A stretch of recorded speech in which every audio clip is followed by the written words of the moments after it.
Selamat datang di segmen analisa. Kita masih terus kawal kasus dari Emi BMJ, seorang warga negara Korea Selatan yang sedang viral di Indonesia karena ada hubungannya sama orang Indonesia juga. Ya, ini adalah dugaannya orang ketiga, Tisa Erni, yang menjadi penyebab rumah tangganya hancur. Bahkan mereka pun terpisah dari buah hatinya. Ada 4 orang di sini. Ada keterangan terbaru dari Emi BMJ dan juga Den Wong, di mana kita ketahui Emi ini baru aja selesai diperiksa di Polda Metro Jaya untuk laporan ke Tisa Erninya. Karena ada 2 hal yang disampaikan di sini dari kuasa hukumnya, mengatakan bahwa Emi BMJ diperiksa untuk 2 laporan. Yang pertama adalah perzinahan, yang kedua adalah untuk penghalang-halangan untuk ketemu sama 4 buah hatinya. Menurut aku alat buktinya sudah sangat kuat ya kan alat bukti dalam dunia hukum itu ada 5: keterangan saksi, keterangan ahli, keterangan terdakwa, petunjuk, dan juga surat. Dan cuma dibutuhkan 2 alat bukti untuk menentukan Tisa Erni sebagai tersangka. Apa itu alat buktinya? Kalau menurut aku ada keterangan dari saksi ya, dari mantan pegawainya suaminya Emi ya, yang Daviena, terus juga mantan asisten rumah tangga, plus juga dengar keterangan Emi, plus juga ditambah dengan chat bukti-bukti yang romantis antara Aden Wong dan juga Tisa Erni. Menurut aku itu sudah lebih dari 2 alat bukti, dan kemungkinan besar makanya nggak heran dari pihak Polda Metro Jaya menerima laporan Emi ini karena ya sudah akan merujuk kepada tahapan penyidikan. Kalau dari Hotman Paris waktu diwawancara di Trans 7 atau Trans TV ini mengatakan bahwa kayaknya laporannya Emi BMJ itu tidak dilanjutkan di Indonesia, dan ternyata itu salah karena alasannya Hotman Paris kan bilang bahwa karena kan sekarang Eminya sudah pergi ke Singapura, suaminya juga di Malaysia, jadi ya serba salah begitu. Tapi kenyataannya nggak seperti itu. Akhirnya kita bisa melihat Emi BMJ walaupun berada di Singapura, akhirnya dia mau balik lagi ke Jakarta, which is hanya 1 jam kali ya, jadi nggak terlalu ribet. Itu pun akhirnya melakukan pelaporan tersebut. Jadi menurut aku semuanya sudah jalan. Pada saat ditanya Emi BMJ oleh wartawan yang hadir saat itu, bagaimana proses secara hukum, apakah di Singapura dan juga Indonesia itu bersamaan ataukah hanya salah satunya? Emi BMJ melalui kuasa hukumnya mengatakan dengan tegas bahwa untuk kedua proses hukum itu tetap dilakukan baik di Indonesia ataupun juga Singapura.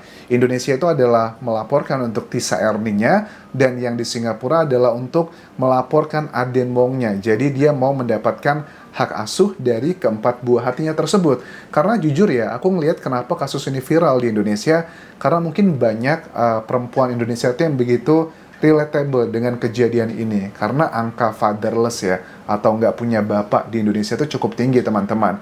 Jadi ngerasa bahwa kelihatan banget ini Aden Wong ini walaupun orang kaya, sukses, berpendidikan, tapi namanya manusia tetap punya ego. Dia ngerasa bahwa ngapain sih aku harus menyerahkan hak asuh ke Emi BMJ, kalau aku serahkan ke dia, tiap bulan aku harus ngasih makan, pendidikan, biaya untuk putra-putriku, dipakai sama dia, rasanya sayang lah. Kan dia bukan siapa-siapa aku lagi. Dia mau, ibarat kata nggak mau rugi gitu loh. Yang mendingan saya ngerawat aja 4 buah hatiku juga gitu. Jadi ini adalah salah satu tipikal yang banyak juga terjadi di Indonesia kan ya. Dan di Indonesia kan banyak yang bilang komentar, Anjas, aku juga punya suami yang seperti itu gitu. Oh, waktu itu kita rebutan buat hak asuh katanya. Tapi pada saat aku yang mendapatkan, padahal keputusan dari pengadilan bilang untuk biaya nafkah putraku tuh harus 1 juta per bulan, tapi dia cuma ngasih kadang 300, 500. Dia mau ngasih full 1 juta, tapi mendingan dia ngerawat. Katanya seperti itu. Manusia itu sama aja menurut aku. Mau kamu level kaya, atau menengah, atau biasa aja, tetap ada bagian sayang banget sih, ngapain aku ngasih uang buat orang yang tidak ada hubungannya sama aku. So ini adalah yang mengarah ke sana. Hotman Paris pun dalam keterangan terbarunya kayaknya dia agak-agak nyesel, agak kelihatan ya agak nyesel, agak serba salah. Kenapa? Dia mengatakan bahwa saya itu nggak tahu apa-apa, tetapi kenapa nih banyak netizen, terutama katanya perempuan, emak-emak di Indonesia yang menyalahkan saya, kenapa saya nggak mau ngebela Emi BMJ. Terus Hotman Paris bilang begini, bahwa saya itu sudah pertama kali menerima untuk Aden Wong untuk kasus yang dugaan mengenai KDRT tersebut kan ya.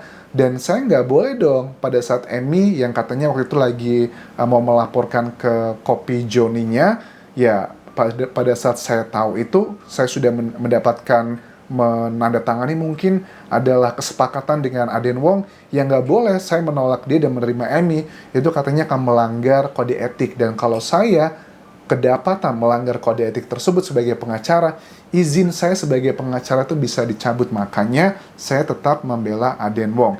Nah, ini jadi yang namanya pengacara kan dikatakan bahwa tidak harus membela orang yang benar. Orang yang jelas-jelas bersalah pun, mereka yang punya masalah sama hukum harus mendapatkan bantuan dari pengacara. Ini menurut dari Hotman Parisnya sendiri. Nah, Hotman Paris pun juga mengadres mengenai isu bahwa putrinya yang tertua, yang sudah berbicara di sejumlah podcast ya, yang dikatakan bahwa dia ini berusaha menyakiti diri sendiri loh, sampai berkali-kali. Bahkan Hotman Paris pun juga mengadres mengenai video yang viral tersebut, yang pada saat kondisi Emmy BMJ datang di sebuah rumah sakit di kawasan Jakarta Selatan, yang dia teriak-teriak, histeris dan sebagainya. Dikatakan begini menurut Hotman, apakah mungkin anak sekecil itu dalam waktu yang sangat singkat, hitungan menit, bisa bereaksi seperti itu? Apakah itu adalah bagian dari manipulasi atau brainwash? Itu nggak bisa katanya seperti itu. Well, I don't know ya, karena kalau sudah ngomongin sifat manusia, itu nggak ada yang 1 tambah 1 sama dengan 2. Semua itu tergantung karakternya seperti apa, latar belakang budaya, latar belakang pendidikan dan sebagainya.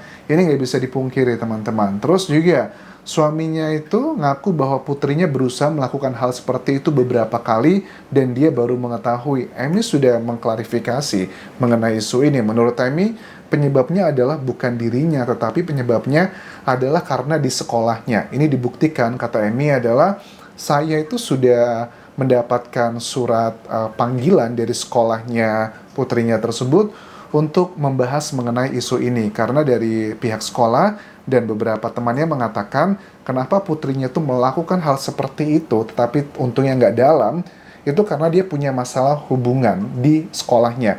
Bisa aja mungkin dengan temannya, atau mungkin dengan hubungan asmara, cinta monyet anak ABG, atau hal yang lainnya.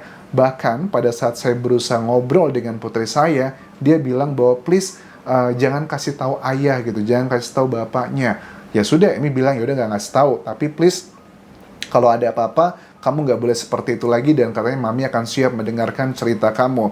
Tapi kan dikatakan juga akhirnya pihak sekolahnya sudah mengirimkan email, dan Aden Wong pun juga akhirnya mengetahui, dan Aden Wong bilang ke Emmy bahwa udah, yang datang ke sekolah nanti buat membahas isu dengan putri tertuanya ini biar saya aja, karena ini adalah urusan saya, pengen tahu apa yang terjadi. Jadi Emmy-nya nggak datang ke sekolah.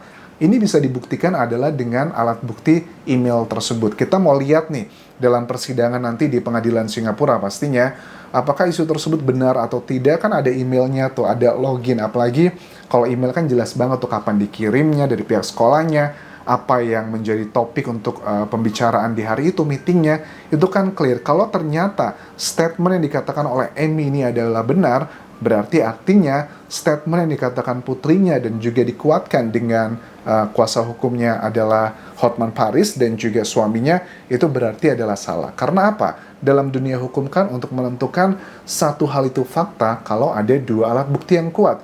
Untuk mengenai isu tersebut kan alat bukti pertama kita bisa cek dari keterangan ahli yang nanti akan melihat dari email tersebut.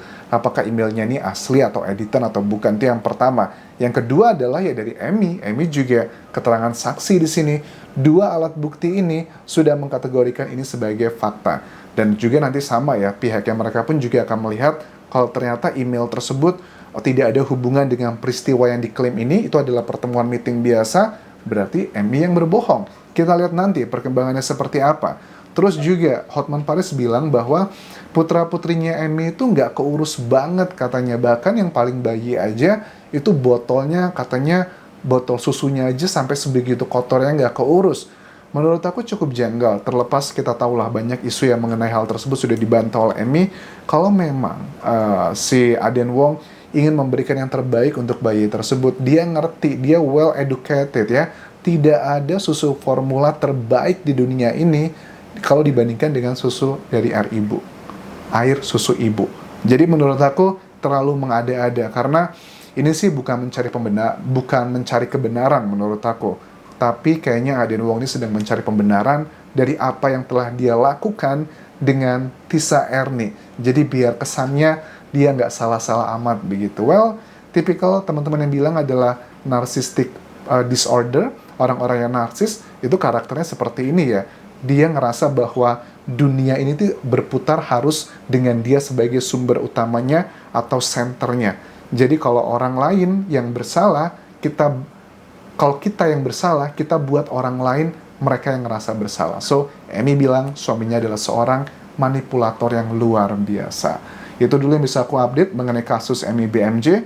Terima kasih sudah menonton, tinggalkan like dan juga komen, subscribe channel YouTube ini, follow Instagram, Facebook, dan juga akun TikTok Dian Jasa Semara. Sampai jumpa.